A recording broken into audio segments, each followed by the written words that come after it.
So I'm just gonna forewarn. My wife's car broke down, so I'm actually driving to go get her. So, uh, so if I apologize for being in a car, but that's how, unfortunately how life goes sometimes. Yeah. Billy Talent, you guys have been together for quite a long time. This year marks 30 years. So I wanted to ask, what are the things you appreciate in your bandmates and what do you think makes you all stick together? What a wonderful question. That's yeah, it's like I guess we've been Billy Talent since around 2001, but we have been playing together, at least Johnny, Ian, and I, 1993. Yeah. So, I mean, the interesting thing about that is that as we're getting older, as the band has evolved and have gone through and overcome a lot of things. The most important thing I find right now is just a general overall appreciation of not only for the band, but just individuals in the band. And like everything in life, if you when you're in relationships with people, or you're in relationships with people at work or within your family or whatever it may be, it takes time, it takes energy, and it takes compromise, and it takes patience, and it takes respect, and it takes love. Realistically, at the end of the day, it boils down to that. So I think that our relationship in the band is probably the strongest it's been maybe ever, which is a really beautiful thing. Think about when we've had this long together, that respect and that love and that admiration is still there. So it's pretty special. Yeah, and also the people we are together with in a way impacts us and creates us as a person who we are now. So that's a beautiful thing, yeah, to share it. Yeah. And it's just like anything, any type of experience that you go through in life, the good ones, the bad ones, love, loss, they add to the tapestry of who you are as a person and an individual. And so I know for a fact that I wouldn't same if I hadn't met those people. Like if I hadn't met Johnny in high school back in '93, I would definitely be a different person. So I'm very fortunate to have them all in my life. Yeah, and whether we listen to the first albums of the band or the latest Crisis of Faith, there's still this drive and energy. So I wonder, what is the drive for you? What makes you passionate, and what makes you enjoy the music and being in a band? Another very good question. You're very good at this.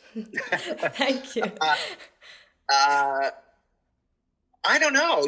I think kind of like what we were just talking about. I think as you change from week to week, from day to day, also with that, your motivation changes and your appreciation or your outlook on life. And so I think that my personal drive still is I love singing. I love performing. I love standing on stage in front of people and sharing that moment with them. That's just one of the most beautiful feelings in the world. So I think my drive at this point is just to kind of keep going, keep doing it, try our best to spread a good message around the world about love and acceptance and tolerance, and about just being good, moral and ethical people. And just trying, there's a lot of divisiveness, and there's a lot of anger, and there's a lot of hatred in the world, and it's easy to fall into that. And so I think it's important sometimes as individuals to kind of also take a step back and realize how fortunate we are, and to just try. Being kind is really easy, and it's really simple, and it makes you feel better, and it makes the other person feels better, and then in turn makes that day better for people. So my drive is to just try to keep promoting that message and try my best to just make people, listen, we all have bullshit going on in our lives.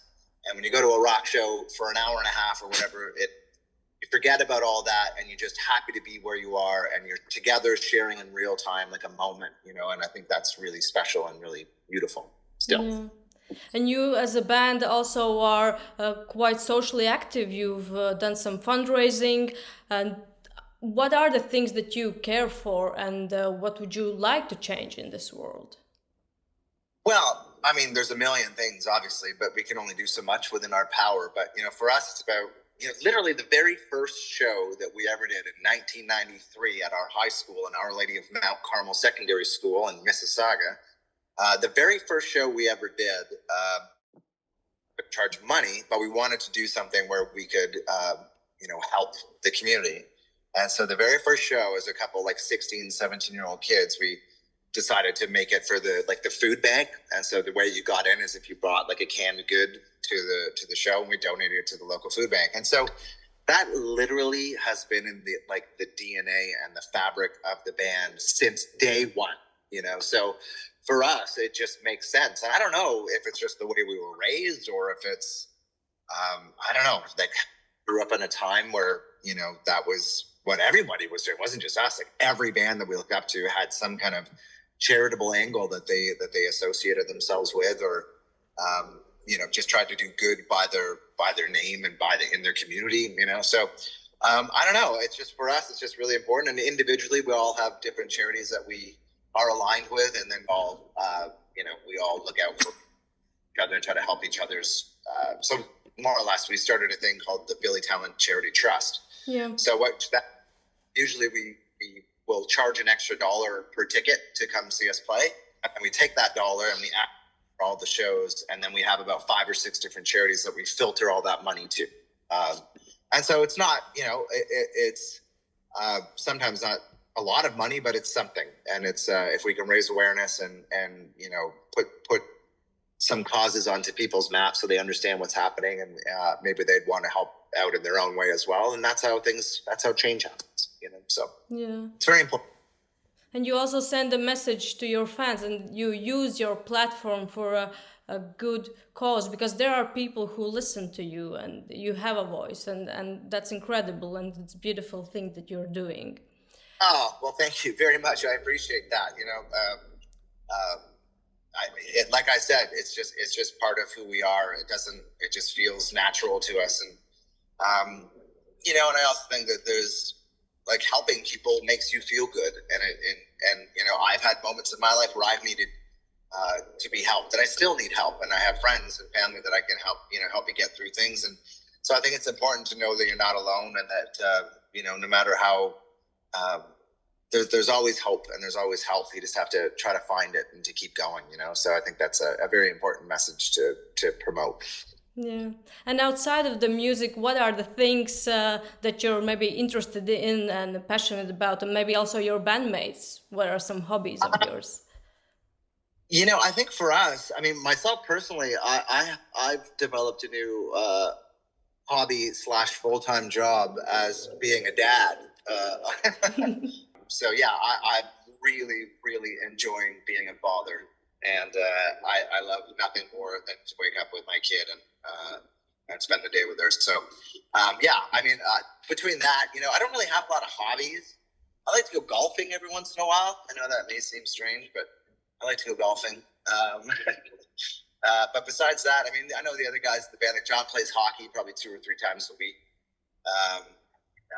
Ian is incredible at everything. I mean, he's an amazing songwriter, producer, guitar player, but he also is an amazing illustrator and painter and drawer. So he does. I don't think he's doing it as much anymore, but he used to do it a lot. And so I think he enjoys that passion as well. But he also likes writing and working with other bands. I think is another passionate hobby for him. And talking about some strange or interesting things, I wonder, has there been something like that on your Backstage rider over the years? I wouldn't say there's anything crazy. For us, it's always about, certain things that we like. I mean, but it's no different than anybody else. I'm a big red wine drinker, so I like having some nice wine on the rider. My favorite region is a place called Burgundy in France, Bourgogne. And so I tend to have a couple bottles of that backstage, which I share with whoever wants to have some.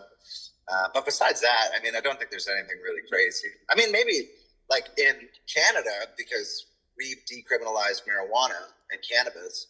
So we'll get like John, our bass player, likes to smoke weed, and so he'll get weed on the rider, which is kind of fun. That happens nowadays.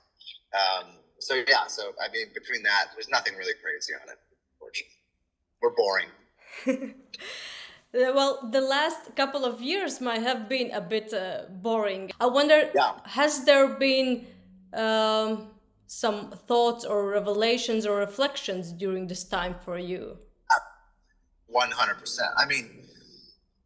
I think for all of us on the planet, it gave us a second to pause, and it was a crazy time, And like I said, I became a dad about 6 months into the pandemic. So when all of a sudden you have this beautiful, perfect, creature that you're holding in your arms, and all of a sudden it's like this global pandemic that, you're scared that if you get it, you're going to die. And so my wife and I literally locked ourselves in like a cabin up north in the woods and raised our kid, just the three of us with no help, no family, no nothing. And so, it definitely gave me a pause and time to reflect. But I was also scared, and I didn't understand. And, we weren't able to work. So that's also, we weren't able to play music and see each other and go touring. And, I was worried about all of our friends and all of the crew, all the men and women that we work with. And all of the other bands and all of the venues. Like, yeah, it was a terrifying time.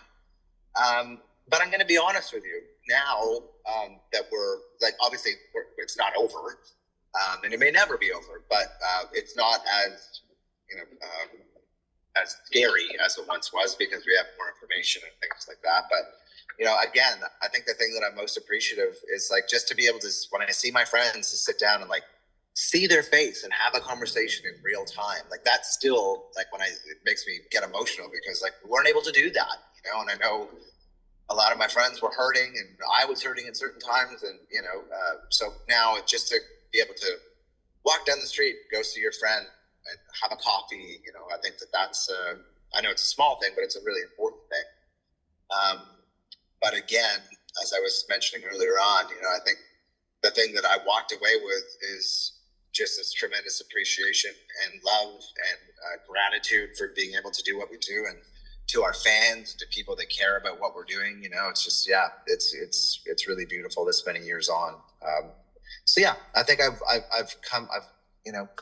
hopefully come out of it a better person, with a more appreciation for the smaller things in life. Yeah. And now you're going on tour. How do you feel now about it, and what fans can expect from the shows? Well, I think what they can expect is a really good time.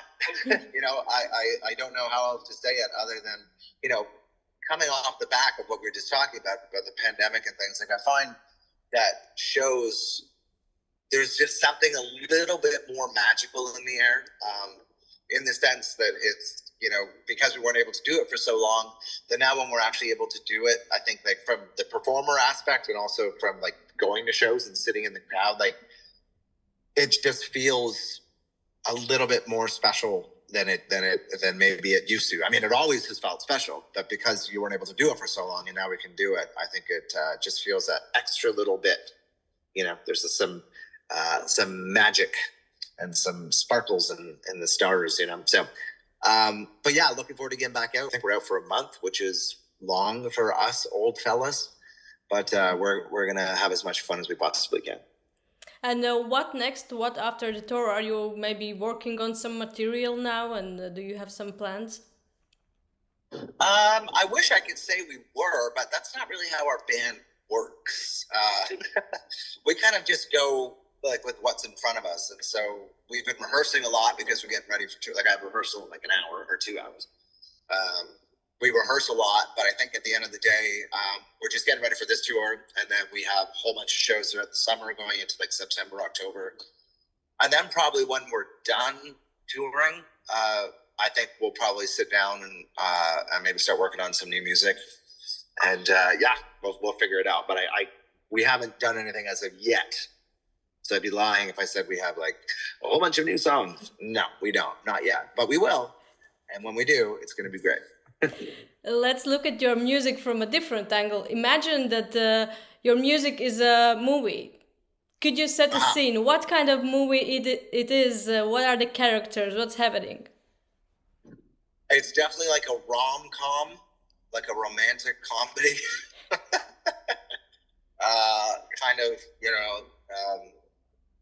I'd say kind of somewhere between like Dumb and Dumber and The Big Lebowski, mixed with a little bit of Jennifer Aniston somehow tied in. But yeah, I don't know.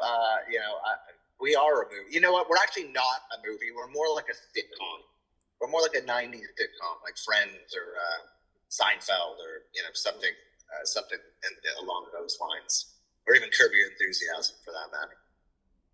Yeah, we're just a bunch of dorks that just have fun. And some of our conversations, I look at other people when we're having them, and they just look at us like they don't really understand what we're talking about.